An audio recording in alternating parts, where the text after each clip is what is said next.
বন্ধু দেখুন, আমরা বিশাল বড় একটা মেহগনি বাগানের সামনে এসেছি।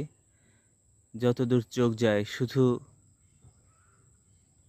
বন আর বন। বিশাল বড় মেহগনি বাগান, এর পাশেই আছে একটা বিশাল বড় আম বাগান।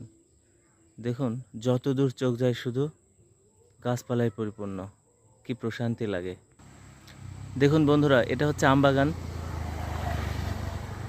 এটা হচ্ছে বিশাল বড় একটা আম বাগান, আর এর পাশেই অনেক বড় একটা মেহগনি বাগান।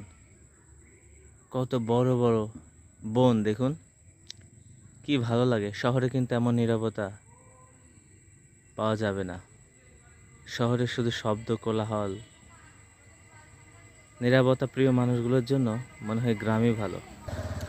বন্ধুরা দেখুন, একটা মেহগনি গাছ তৈরি হতে বা প্রাপ্তবয়স্ক হতে কিন্তু অনেক বছর লেগে যায়।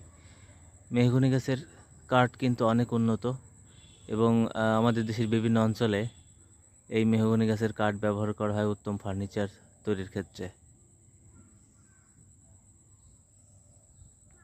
দেখুন, পাশে বিশাল বড় আম বাগান। একটা আম বাগান তৈরি হতেও কিন্তু অনেক বছর লেগে যায়।